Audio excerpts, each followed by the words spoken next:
do it, I did it, I does it, I pull up, I do it again.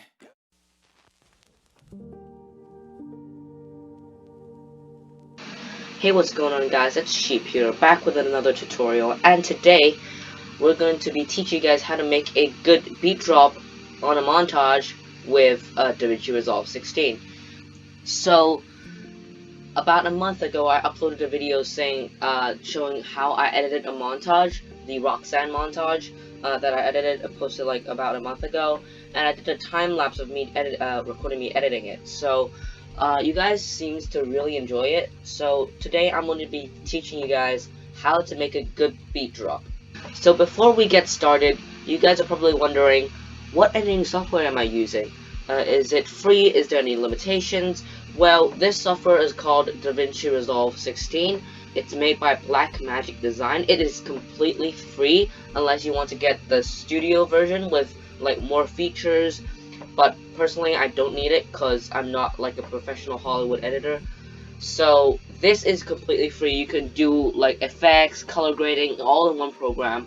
So I highly recommend this software to you guys. It's easy to use. It's mostly for advanced editing people. So if you're a beginner, I recommend you to use some other simple editing softwares instead of using this. But if you're an advanced editor, you can use this software.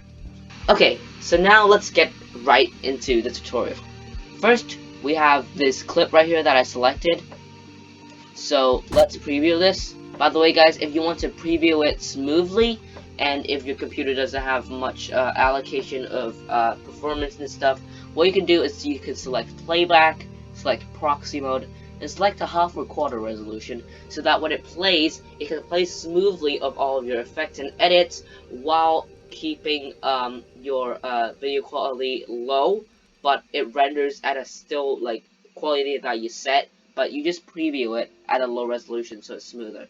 So here's where I kill the guy. It's a 160 headshot, pretty cool. So also I got this music track here. So let's find the beat drop first.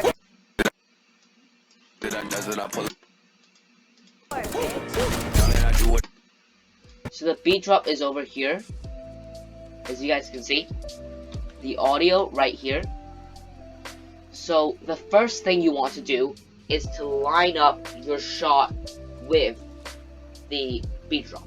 So what you want to do is basically find a shot right over here, and it's very easy to line up because, as you guys can see over here, there's a sudden wave of audio striking up, so you know it's the shot over here.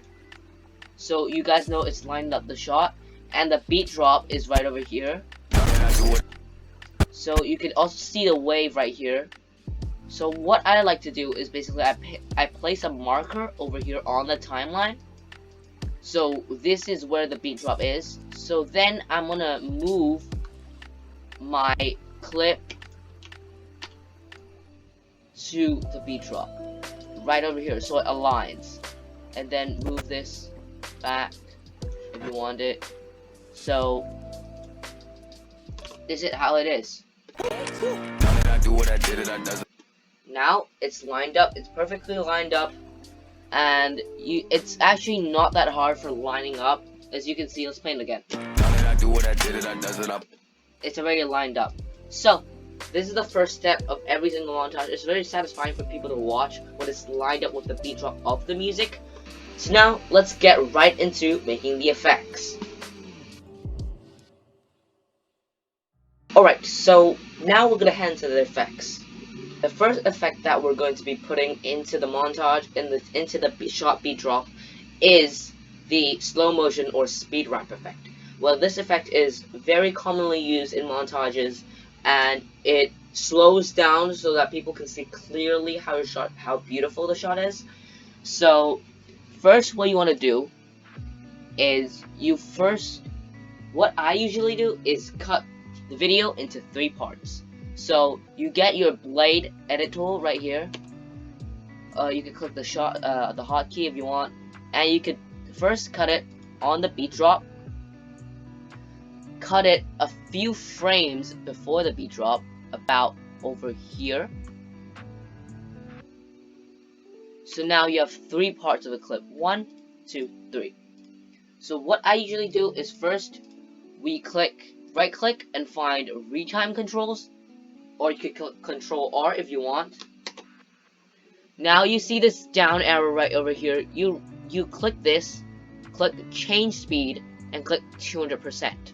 Now this part of the clip is going to be played at double speed.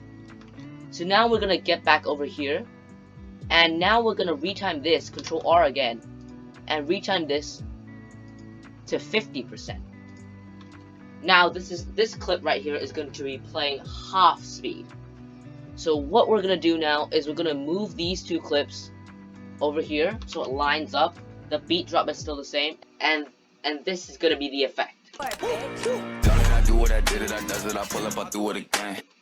So basically what this is you basically speed up before the shot and then immediately slows down as an effect. So this is a really good effect to use in a beat drop. Alright guys, the next effect is going to be the Gaussian blur effect. So what you want to do right here is go to the effects library on the top left hand corner, and you would like to go to Open FX.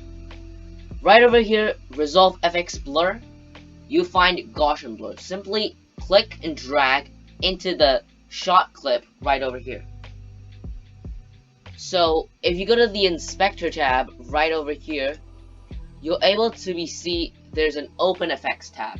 Click on it, and you'll see the inspector for the Gaussian blur effect. What you would like to do is basically make it blur on the beat drop and then slowly fade out the blur when time goes. So what you want to do, what I think is 0.4 is definitely enough for a blur. So what we're going to do is we're going to keyframe this by clicking this diamond button right here, and then we're going to be going over about here, and then keyframe this again, and then lower it to 0. So what this does is it fades out once it blurs until the next keyframe, which is over here. So this is what the video is going to be looking like. So it's a pretty good effect. Let's watch it again.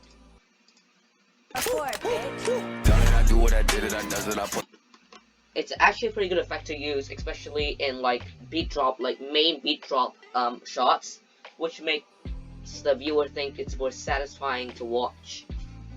Alright guys, the third effect that we're going to be implementing into this drop is going to be the camera shake effect.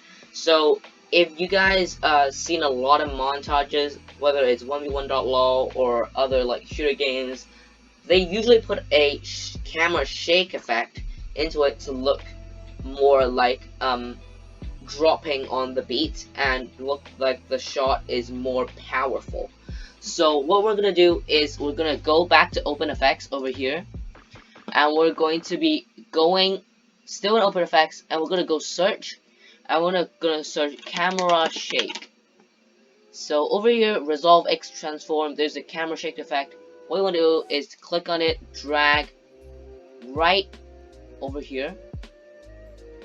So I don't know, usually I don't know why, but I can't really customize the controls. But the reason I did Gaussian blur before Open Effects in the Inspector tab is because I personally think that the default camera shake setting is already enough. So what we're gonna do is we're gonna play this. So what we're gonna do is we're gonna take a look at this.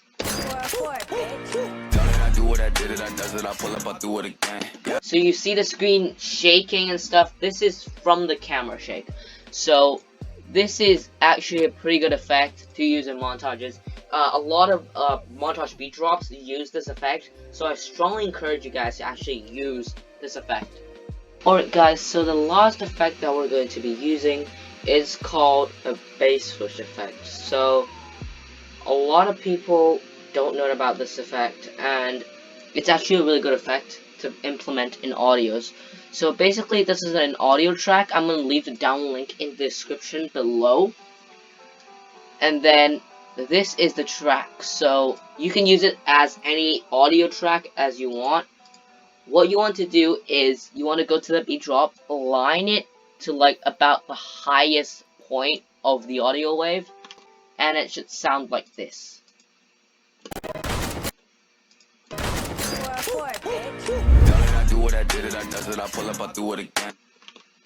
So there should be a swoosh effect over here. Let's play it again. There's the swoosh effect to the audio, and it's actually a really good audio track to use.